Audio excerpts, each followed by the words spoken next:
Venga, fenomenal. Pues vamos con el panel 3. Vamos allá, ¿no? Antonio Ayala. Bueno, pues el doctor Antonio Ayala, de la Sociedad Española de Medicina Antienvejecimiento y Longevidad, perfectamente apropiado, que nos van a comentar en este panel. Lo que tenemos son evidencias científicas. Ya hay muchos médicos que están trabajando en eso y ya los resultados pueden enseñarse, y eso es lo que va a empezar haciendo don Antonio. Vale, perfecto. Gracias. Gracias.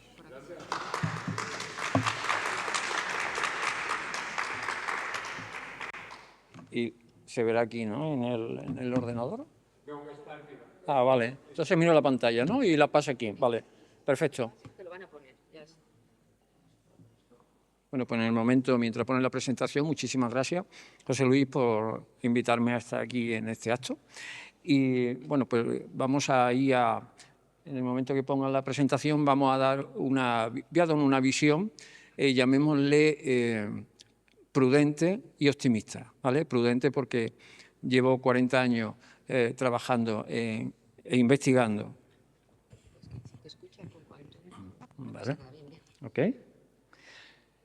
Llevamos en mi grupo trabajando muchos años sobre bioquímica del envejecimiento, entonces os voy a explicar aquí el panorama, las dificultades, los retos que tenemos y lo que, en nuestra opinión, hace falta para continuar dando paso hacia el aumento de la longevidad, que básicamente es dinero y formación de consorcio para poner muchos conocimientos juntos. Entonces, bueno, el resumen va a ser eso, pues dar una visión general, un par de conceptos sobre envejecimiento y unas cuantas pinceladas sobre las líneas de investigación que llevamos para que veáis, ¿no? Pues los límites, qué es lo que sabemos en realidad y qué es lo que nos queda todavía por hacer. Entonces, bueno, básicamente, mientras sale ahí la presentación, la primera... ya, perfecto. Y entonces, esto aquí...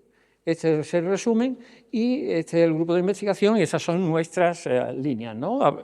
Base bioquímica del envejecimiento, neurodegeneración, trabajamos con compuestos protectores, células madres, centenario, en fin, más o menos abarcamos todo el conjunto de temas interesantes desde el punto de vista del control del envejecimiento. Empecemos por esa diapositiva. ¿Qué es envejecer? Se han dado esta mañana varias definiciones sobre en qué consiste este proceso y para mí envejecer es perder función. Básicamente perdemos función auditiva, función hepática, función sexual, función renal. Básicamente eso es lo que pasa cuando envejecemos. Y como podéis imaginar, el envejecimiento es un proceso muy complejo, tan complejo que no sabemos por qué ocurre. Igual os suenan algunas teorías que son muy aceptadas. Teoría de los radicales libres, teoría de los telómeros, pero ninguna explica enteramente la causa raíz del envejecimiento. Y obviamente tenéis que entender que postular una teoría sobre por qué envejecemos no es fácil. Hay que explicar muchas cosas, incluso la diferencia en longevidad entre las especies. La inercia está en pasar...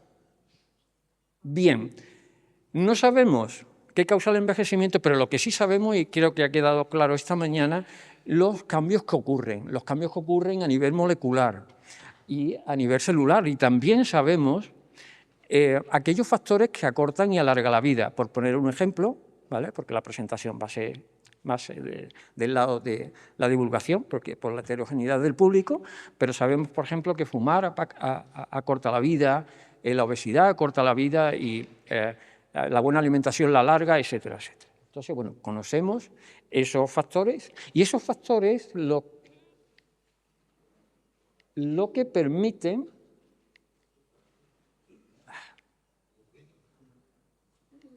bueno, como el estrés es muy malo para el envejecimiento, ese es un poquito aquí, eso, exactamente. Y conocer esos factores lo que nos ha permitido a nosotros es planificar qué pretendemos con el control del envejecimiento.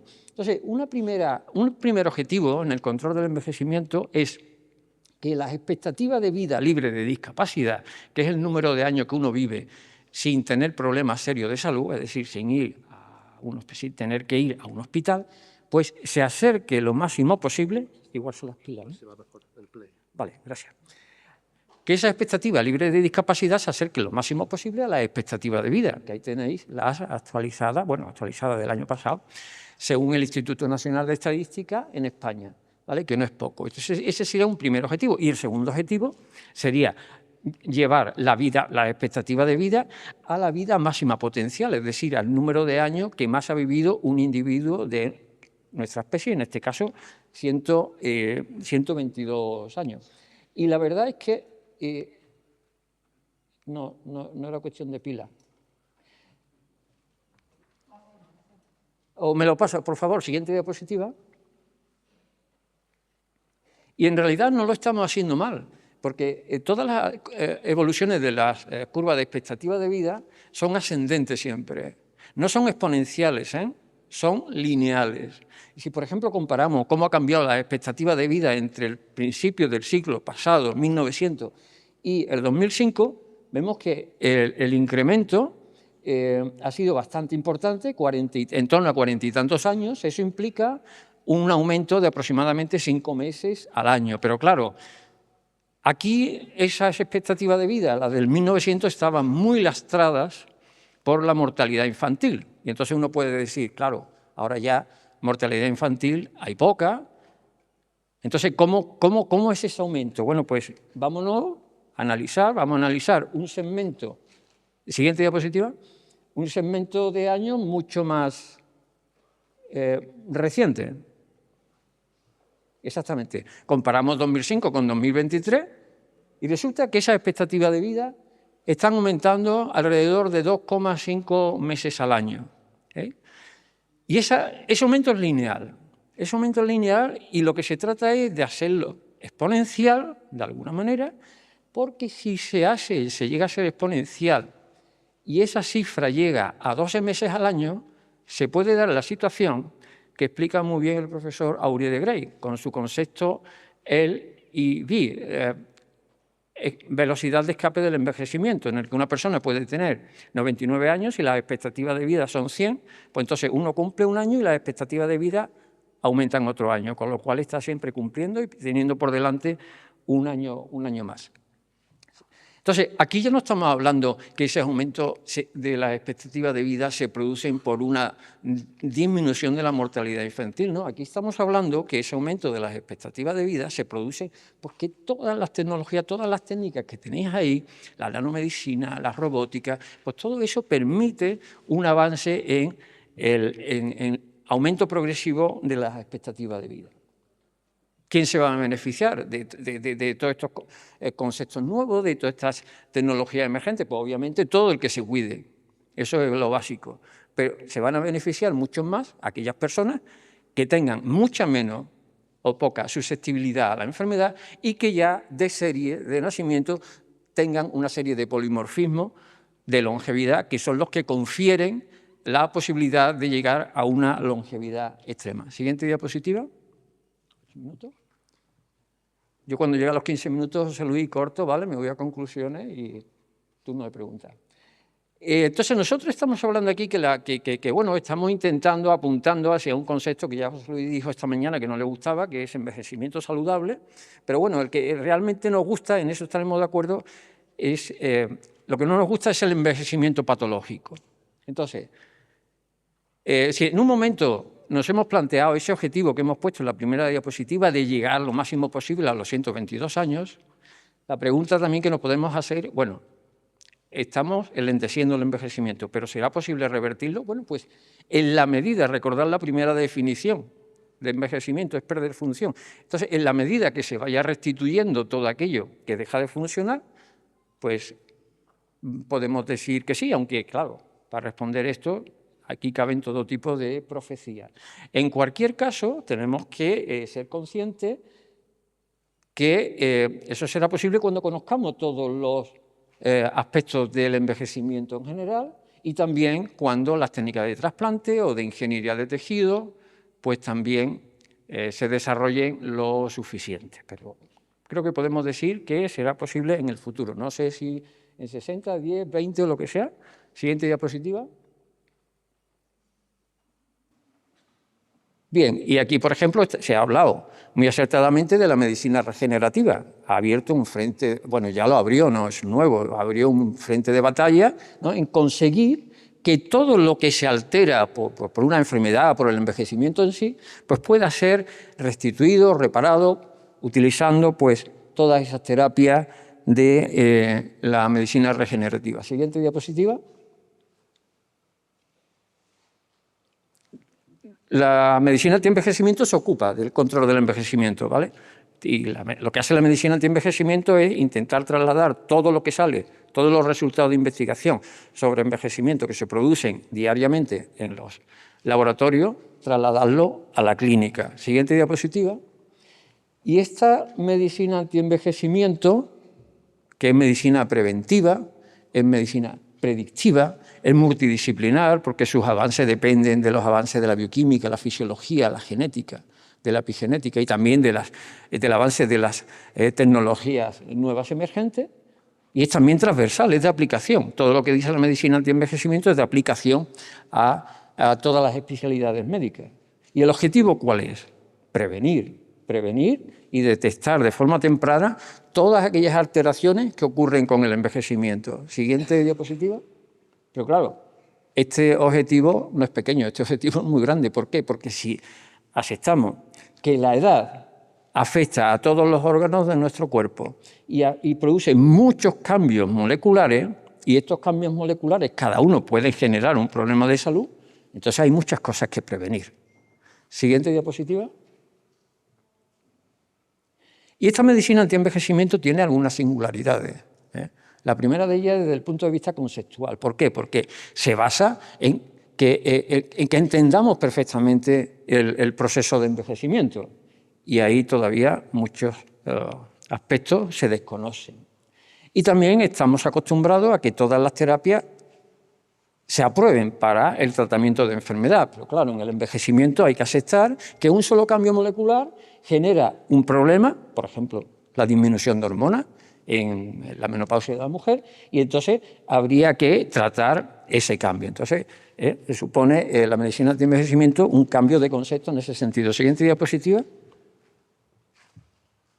También tiene otras singularidades, que por ejemplo en la medicina tradicional la investigación requiere resultados positivos. Partimos de una persona enferma, le damos un tratamiento y vemos cómo recupera la salud. En medicina antienvejecimiento resulta que partimos de una persona sana, que ya lo es, o sea que ya está sana y que va a seguir siendo sana, con lo cual lo que se requiere es prácticamente un acto de fe, a no ser que se utilicen los biomarcadores para ver las mejoras a nivel molecular, y además se requerirían estudios longitudinales para ver cómo eso afecta a las expectativas de vida, y eso llevaría décadas. Siguiente diapositiva.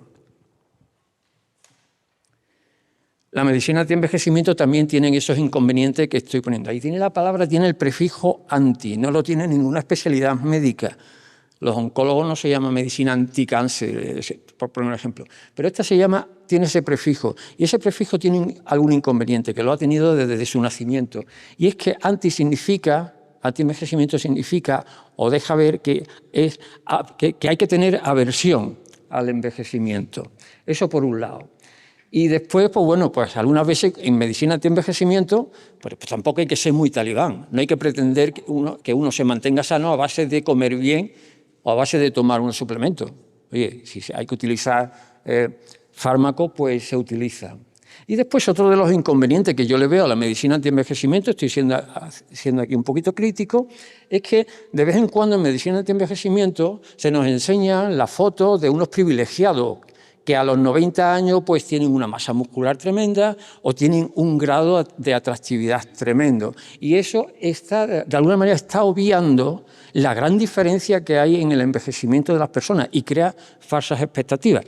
Y aparte, dentro de esta denominación, por ahí de vez en cuando, por la puerta de atrás, se cuelan tratamientos que son pseudocientíficos que no tienen absolutamente ningún fundamento. Siguiente.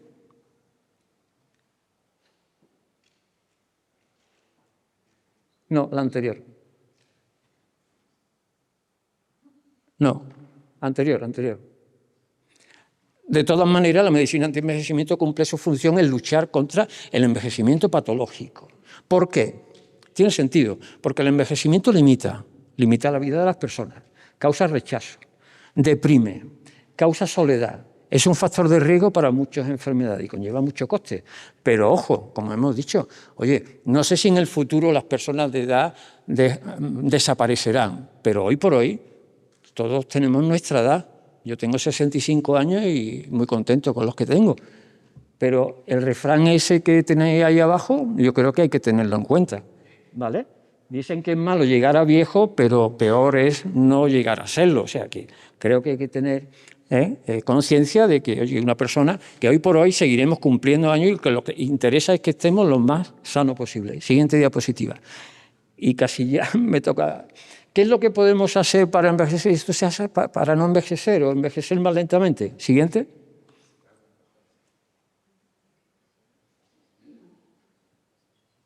¿Qué pasó? Sentido común. Esto se lleva conociendo desde todas las civilizaciones, ¿vale? Comer bien, evitar el estrés, moverse, lo que todo el mundo sabe. Aparte, bueno, pues todo lo que vamos a poner en la siguiente diapositiva, que son los tratamientos que actualmente permiten ir aumentando las expectativas de vida. Siguiente diapositiva.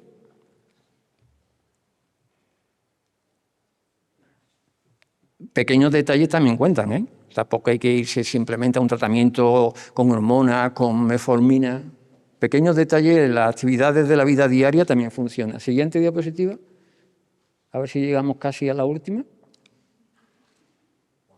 Bueno, los marcadores, por poner un ejemplo, los marcadores son fundamentales para saber si lo estamos haciendo bien o no. Y los marcadores se basan en los cambios moleculares que hemos dicho que ocurre cuando envejecemos. Siguiente diapositiva. Y con los marcadores que nosotros tenemos una línea de investigación, os podéis imaginar, siguiente. Siguiente. Siguiente también. Y dos más. Siguiente. Hay muchísimos marcadores, como podéis imaginar, pero algunas veces no es el problema que supone para el paciente el analizarlos todos. Algunas veces el problema cuando se analizan muchos marcadores, porque hemos visto que hay muchos cambios celulares y moleculares, el problema es de interpretación. Y si aquí tenéis un caso concreto, un caso real de una persona que se le mide el estrés oxidativo en lípidos y en ADN. Como veis, esa persona, según esos datos, sus lípidos están muy oxidados, 196 el porcentaje de la media, pero su ADN está muy poco oxidado. Es decir, cuando analizamos muchas cosas en una persona, podemos tener miles de datos, pero no coinciden todos en la misma dirección. Y el problema es la interpretación. Siguiente. Y, por supuesto, algunas veces no estamos tratando con marcadores que son como los marcadores clínicos. Los valores de glucosa sabemos cuáles son los buenos, malos, de colesterol, etcétera, etcétera. Aquí no.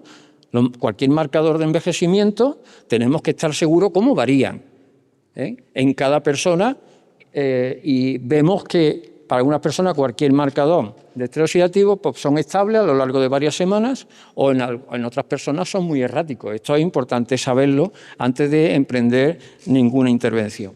Y yo creo que para la siguiente diapositiva,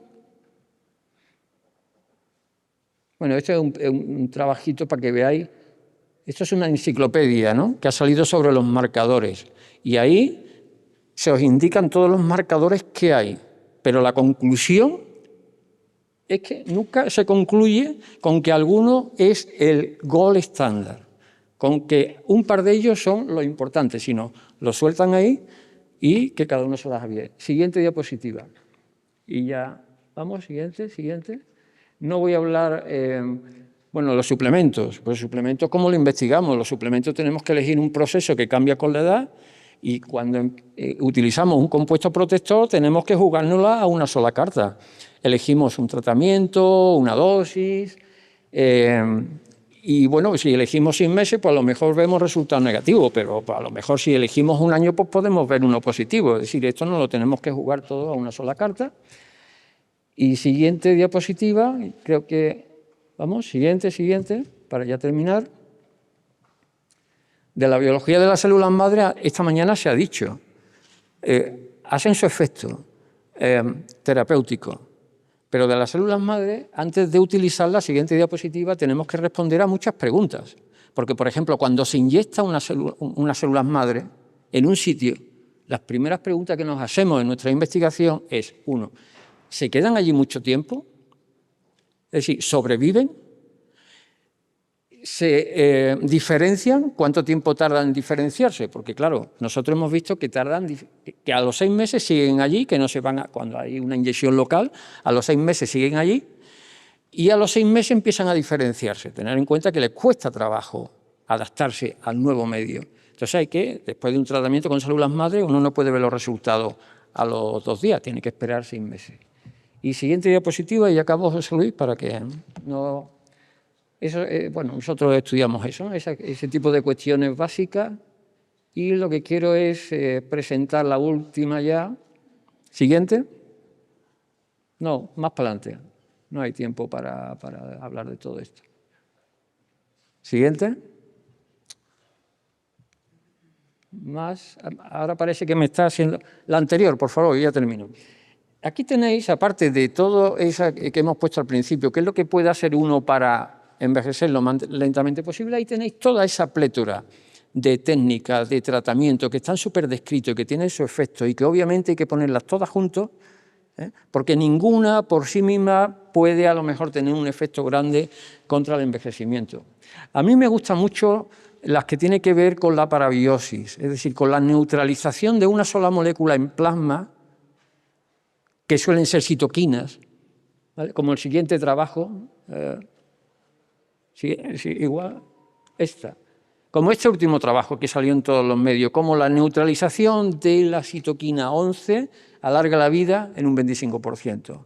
¿Vale? Esas técnicas son muy facilitas de hacer, porque uno neutraliza lo que te envejece, y eso se puede hacer con anticuerpos, con un aparato de diálisis.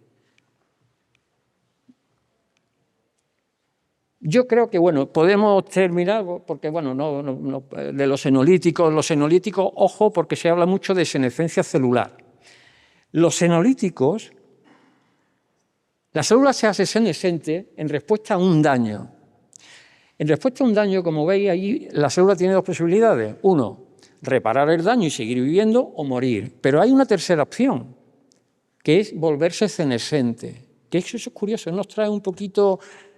Nos planteamos esa senescencia celular, ¿qué sentido fisiológico tiene? Supuestamente, la idea es que parar el ciclo celular de esa célula senescente para no transmitir el daño a las células hijas. Y claro, eso tiene un fundamento, o sea, tiene en principio un efecto protector. Pero si las células senescentes no son eliminadas por el sistema inmune, porque nuestro sistema inmune no las vea, ¿no? Porque esté afectado por el envejecimiento, pues resulta que se acumulan y se crea un círculo vicioso, células senescentes, más citoquina, más células senescentes, que eso sí altera. Entonces, la senescencia celular es un ejemplo más de aquellos procesos que ocurren en nuestro organismo, que por debajo de unos ciertos niveles son buenos y por encima de uno de esos niveles son malos. Y el problema está en determinar ese límite, ¿dónde está? Para poder modularlo. Nos vamos directamente a las conclusiones. No hablo de absolutamente nada de esto. Y me he ido tanto que aquí, exactamente. Desde el punto de vista de la investigación se ha avanzado bastante en la identificación de las vulnerabilidades individuales, en los procesos de por qué ocurre el envejecimiento, pero todavía queda mucho camino, ¿vale? Entonces, como he dicho, bueno, hay que ser prudente, hay que ser optimista, pero hay que ser prudente. Ciencia y tecnología es la clave. Yo más me inclinaría por la tecnología, ¿Por qué? Porque los científicos vemos todo con mucha complejidad. De hecho, algunas veces, bueno, nos acompleja toda la bioquímica que sabe cualquier virus, como el virus del SIDA o el coronavirus, que cuando entra dentro de una célula sabe exactamente qué hacer. Y estamos hablando de unas poquitas moléculas.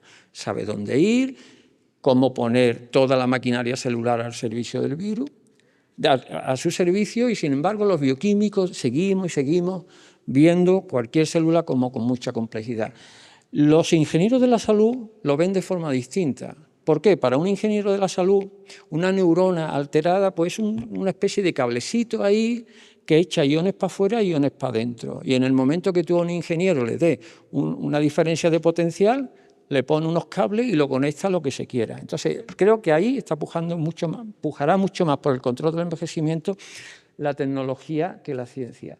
Y por último, esperemos que ser longevo, llegar a ese centenario, que hoy por hoy es una lotería, eso no sé en cuánto tiempo, lo podemos discutir, pero dejará de serlo porque precisamente muchos de estos procesos de por qué envejecemos y por qué tenemos patologías cuando cumplimos años, pues dejarán de existir. Muchas gracias, Suri.